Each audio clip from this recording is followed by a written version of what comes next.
Maksudnya ibu ini jangan pamer, nanti ketahuan. Pinter emang dia nih ya.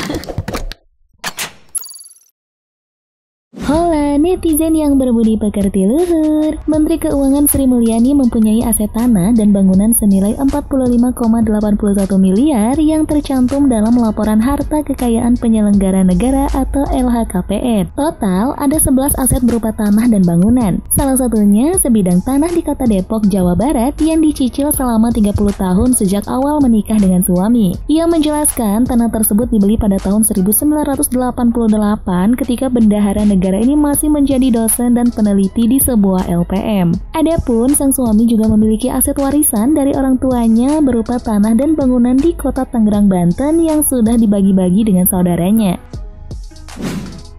Berdasarkan LHKPN per 31 Desember 2021, total harta kekayaan Sri Mulyani tercatat mencapai 58,4 miliar. Dengan rincian aset tanah dan bangunan senilai 45,81 miliar, alat transportasi dan mesin senilai 145 juta, harta bergerak lainnya senilai 446,52 juta, surat berharga senilai 12,72 miliar, kas dan setara kas 8,14 miliar. Ia juga memiliki utang sebesar 9,21 miliar. Kemudian, aset tanah dan bangunan yang tercatat di luar negeri sebesar 18,64 miliar. Nah, gimana nih kalau menurut netizen yang tercinta? Ibu Sri Mulyani yang terhormat, lepas dari kinerja Anda seperti apa, kalau seandainya saya ditanyakan berapa jumlah kekayaan saya, kalaupun seandainya saya enggak ingat sama sekali, pasti ada estimasi dong. Masa iya Anda nggak tahu jumlah kekayaan Anda? Dan kalau seandainya pun dipertanyakan hal seperti itu, setidaknya Anda selaku Menteri Keuangan, salah satu yang paling penting di Indonesia, harus memberikan informasi yang benar-benar bisa diterima oleh rakyat Indonesia, apalagi dengan kasus-kasus yang muncul sekarang. Oke. Katanya uang pajak dipakai untuk membesarkan rumah sakit pemerintah, dan di sini kita masyarakat itu gratis. Yakin ibu gratis? Ya, yakin gratis. Kita pakai BPJS ibu ya. Ibu perlu tahu nih ya. Di sana itu sampai ke rumah sakit milik pemerintah itu kita harus antri, belum tentu dapat ruangan ya, berjejer itu di rumah sakit tempat saya tinggal itu, berjejer itu di lorong-lorong, ditaruhnya di situ ibu, kalau ibu tahu tuh. Dan itu di situ apakah ditangani? Enggak ibu, enggak ditangani, cuma dikasih obat, dikasih infusan sampai dia pulih keadaannya, udah abis itu suruh pulang ibu. Bukan ditangani yang bener-bener, oh ini penyakitnya di ususnya ada ini harus dioperasi. Enggak ya, dibalikin lagi ke rumah. Ini orang tua saya kejadian ya, jadi saya berani ngomong kayak gini. Terus udah dibalikin pulang, kambuh lagi. Ujung-ujungnya apa? Ada salah satu oknum dokter, aku bilang ya, dia minta 15 juta untuk ngoperasiin orang tua saya ini ya. Akhirnya saya keluar duit 15 juta BPJS itu, padahal pakai BPJS. Terus dari kejadian itu saya pikir begini ya, buat apa saya bayarin BPJS lagi kan? Udah mending gak usah ikut lagi BPJS. Karena apa? Kalau penyakit yang operasi besar itu kita masih dimintain duit ibu. Ya, kita masih dimintain duit. Makanya gak usah ikut BPJS lagi. Saya itu, orang tua saya itu, mending saya kalau misalnya mau sakit itu mending saya bayarin langsung umum ke rumah sakit, bukan rumah sakit pemerintah juga, saya udah males tuh ya. Kalau katanya uang pajak itu dipakai buat membesarkan rumah sakit ini itu, coba deh ibu datang ke rumah sakit milik pemerintah nih, salah satunya di Kota Bandar Lampung ini, coba datang tuh ke situ, sekali-sekali ditengokin tuh, nanti bakal ketemu tuh di lorong-lorong itu berjejer orang di situ nungguin ruangan, nggak ada ruangan. Udah lagi lah. Udah gitu, buat apa lagi tadi katanya? Dibikin buat apa lagi? Udahlah. Pajak itu yang nikmatin kamu orang itulah, yang enak-enakan. Mau bilang apa? Kita masyarakat udah nggak percaya sama yang namanya itu tuh. Apa orang-orang pajak, orang-orang ini itu udah nggak percaya ya. Males juga buat bayar pajak, males. Ih.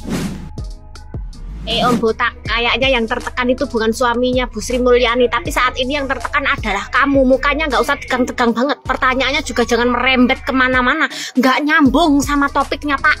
Woi, dulu saya lihat kamu tuh pinter banget, tapi kenapa waktu mewawancarai Bu Sri Mulyani yang ini kok kamu tuh rada-rada? Wah, ada apa? Woi, biasanya tuh netral ya kan, biasanya nggak terlalu menggiring opini. Ini saya lihat, aduh, kenapa?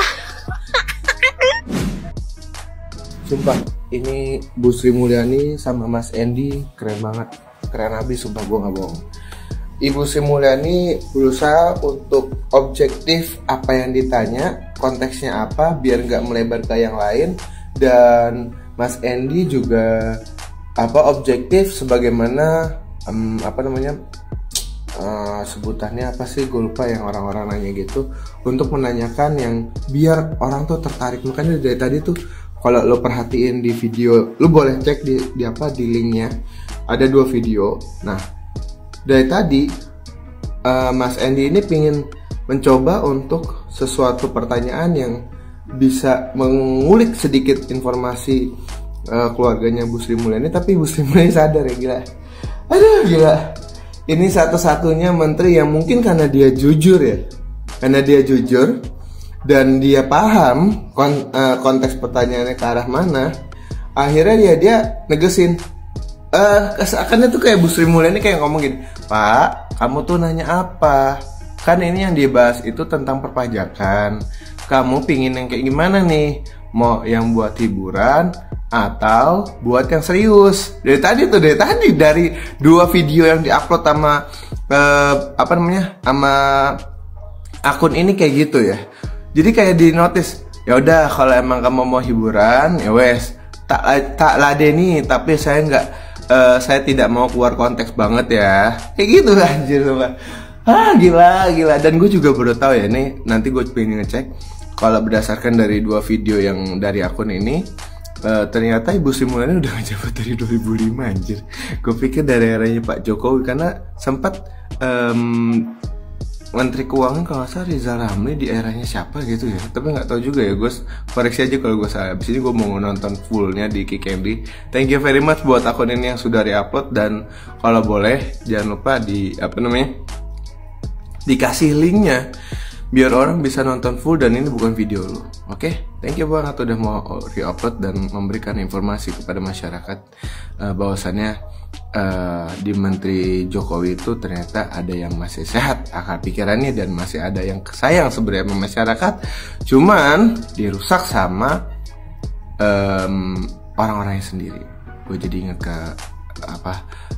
inget eranya Pak SBY dulu. Oke, itu aja. Thank you banget udah mau nonton. Jangan lupa follow TikTok gue ya. Bye bye.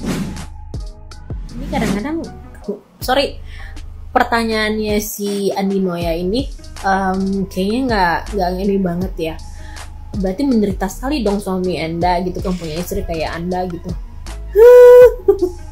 Gue tahu banget suaminya, bukannya gue tahu banget, maksudnya gini loh. Oke, gue bangga, gue pernah jadi butlernya ibu waktu G20, walaupun itu sebentar banget, tapi gue tahu banget itu bapak tuh care banget sama ibu. Apa ya? Dia tuh sedetail itu gitu kan. Pokoknya dia pengen ibu tuh nyaman gitu loh. Kebutuhan ibu tuh ada gitu, karena dia tahu ibu tuh udah capek, sibuk, kurang tidur gitu kan. Dia pengen semuanya udah ada, udah tersedia, jadi ibu nggak perlu minta atau nyari atau apa, itu enggak. Jadi memang bener-bener semuanya harus ada gitu. Bayangin aja, jadi ibu itu tuh suka hot chocolate gitu kan. Jadi si bapak bilang, kamu tolong siapin hot chocolate ya buat ibu ya gitu. Pokoknya ibu setelah sholat itu hot chocolate udah ada gitu kan. By the way, ibu sholatnya bagus banget, ikut, maksudnya jadi bener-bener gitu kan sholat gitu sesuai waktunya gitu kan. Jadi ya udah, mau diminum nggak diminum udah. Jadi pas ibu udah selesai sholat, udah lepas mukena, hot coklatnya ibu seneng itu yang panas, mau teh panas, hot coklat harus panas, makanan yang berkuah panas gitu kan. Udah nyampe, tau nggak si bapak bilang apa? Itu gue sampai yang gila ya, romantis banget. Mam, hot coklatnya minum dulu, ya, mumpung masih panas. Bayangin. Bayangin dengan santainya si bapak duduk di sofa, ibu selesai sholat ngomong kayak gitu loh. Susu coklatnya udah ada gitu kan. Jadi maksudnya yang kok menderita, justru dia tuh ya memang bener-bener gila. Dia tuh support ibu banget gitu. Bukannya gua sotoy, tapi emang itu di depan mata gue gitu kan. Gue tahu gitu. Gila, salut gitu loh. Gue percaya sama ibu. Gue tahu banget ibu tuh capek banget. Kurang masih Bu, kita percaya sama ibu kok, tenang aja gitu kan. Ya, apa yang ibu peroleh dari ini kan tuh hasil kerja keras ibu gitu. Semangat Bu.